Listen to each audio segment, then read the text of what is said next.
Welcome to Histology, where mythology and history meets. What if I told you that everything you think you know about surviving the Middle Ages is completely wrong? The brutal reality of the 14th century would end your life faster than you could imagine. In the next 18 minutes, you'll discover why even the simplest daily tasks were potential death sentences. But the most shocking revelation comes at minute 12, when I'll show you the disturbing truth about medieval food. Let me take you back to a morning that would change your perspective on modern life forever. You wake up in a medieval village. The year is 1347. The smell hits you first. It's a nauseating mixture of human waste, rotting animals, and unwashed bodies that haven't seen water in months. Your stomach growls. Time for breakfast. But what awaits you would make you lose your appetite immediately. Forget your morning coffee and toast. In the Middle Ages, breakfast means a bowl of gray, flavorless liquid. They call it pottage. Vegetables boiled until every hint of taste has vanished into murky water. The bread beside it looks more like a weapon than food. Dark, heavy, full of grit from stone-ground flour. Here's the disturbing part one promised. That bread contains something far more dangerous than bad taste. A fungus called ergot grows on medieval grain, causing violent hallucinations and paranoia in anyone who eats it. Your neighbor isn't actually a witch. You're just slowly being poisoned by your breakfast every single morning. The famous witch hunt hysteria. It might have started at the breakfast table, not in superstition. But food poisoning is just the beginning. Your body is already screaming for water in this suffocating heat.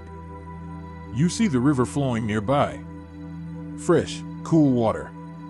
Finally, something normal. Terrible idea. Medieval rivers are open sewers flowing with human waste, dead animals, and everything else you can't imagine.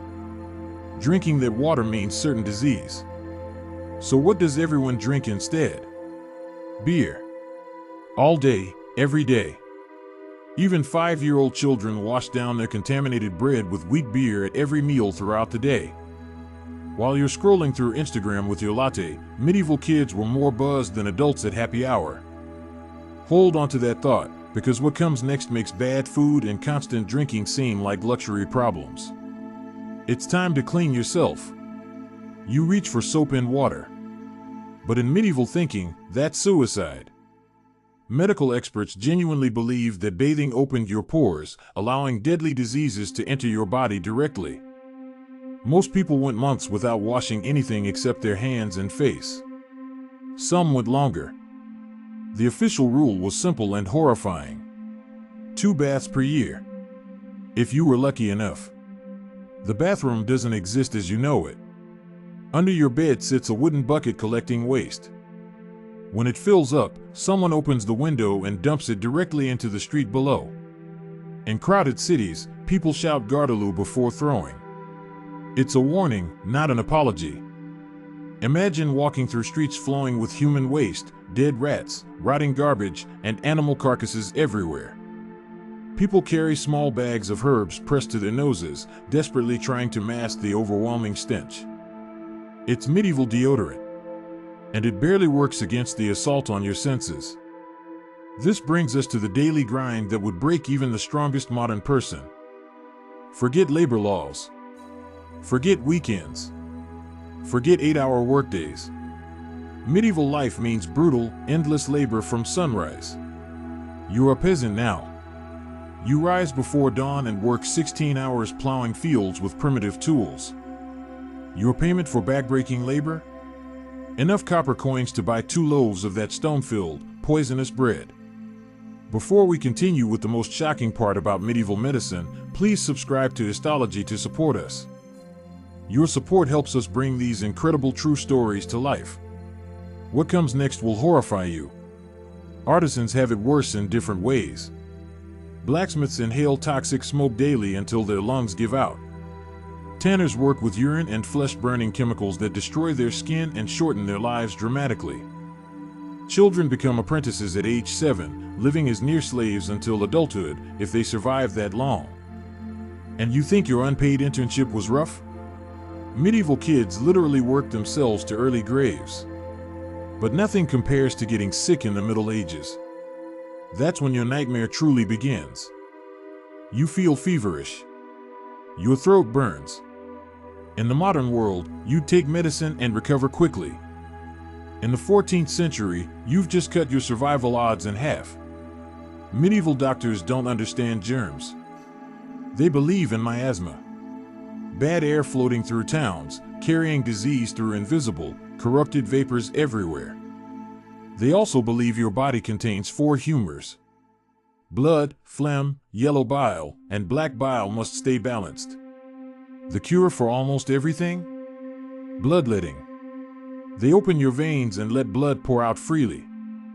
Doctors genuinely believe draining your blood will cure fever, plague, headaches, and every other illness imaginable.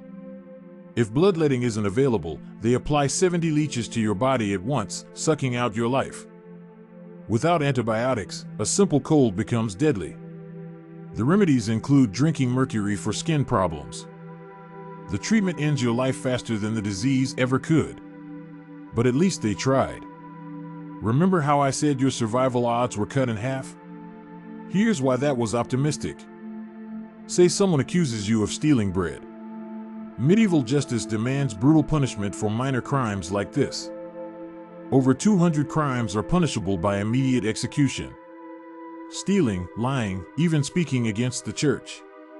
To prove innocence, you face absurd trials that guarantee suffering regardless of the truth about your actions. Trial by ordeal means holding red-hot iron in your bare hands for several agonizing seconds. If your burn heals in 3 days, you're innocent. If it gets infected, you're guilty and sentenced. Trial by water means being thrown into a lake while tied up tightly with heavy ropes. If you sink and drown, congratulations, you were innocent. If you float, you're a witch and burned. The Middle Ages might look romantic in movies with brave knights and beautiful stone castles everywhere. But the reality was rotten food, poisoned water, incurable disease, brutal punishment, and absolutely zero hygiene. You wouldn't last a single day in this nightmare world. And if you think your life is hard now, at least you don't sleep next to a bucket of waste, eat hallucination-inducing bread, or hope to survive leeches. Thanks for watching this journey through medieval horror. Don't forget to subscribe to Histology for more incredible historical truth.